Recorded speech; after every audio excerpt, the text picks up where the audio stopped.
One of the many areas of configuration that impact your application is the custom errors configuration. In ASP.NET, we can use web.config to turn custom errors on and off, and typically you want custom errors on when a site is running in production, because custom errors will allow you to show a friendly error page when something goes wrong. You generally want custom errors to be off when you are developing, because when you're developing you want to see the ASP.NET error page that includes exception information and a stack trace. You rarely want to send that information to a user because they can't make sense of it, and it also might leak information that you don't want the public to know about your application.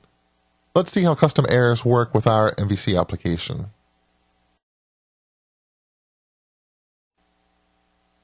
To demonstrate what happens when an error occurs, let me just go into the index action of the home controller and throw a new exception with a cute little error message. Now if I build the application and run it, when we hit that default URL for the application, what we'll see is the ASP.NET error page. This shows me the line of code that generated the unhandled exception, and it shows me a complete stack trace. That's not something that we typically want to show to a user, so how can we change this? Well, first of all, the reason this is displaying right now is because in our web.config for the application, we have this custom errors attribute, and it's set to remote only. That means ASP.NET is only going to display a custom error page when the user is a remote user. And if you're browsing from the local machine, you get to see the ASP.NET error page.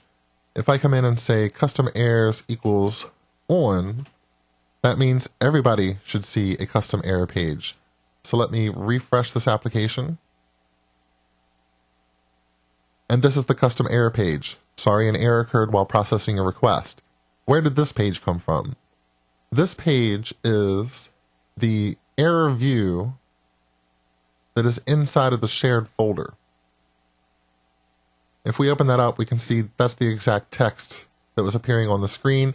When this view renders, it is passed a model of type handle error info. That means that you can get to some information about the error.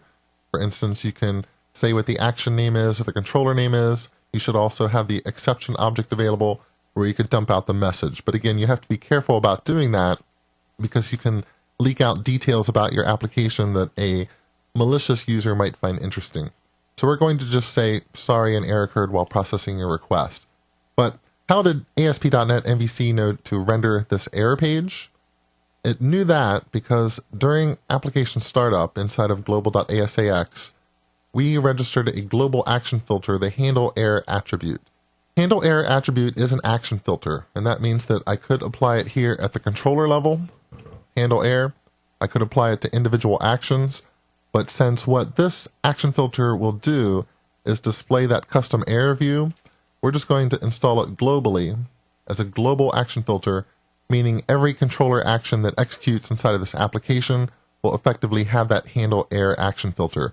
And when it sees that during the processing of an action and the rendering of the result that an error occurred, it's going to tell ASP.NET MVC to render that error view.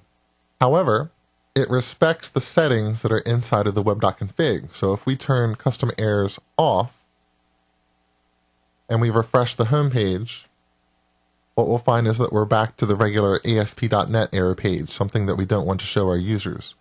So let's turn custom errors back on and refresh, and there's our custom errors view.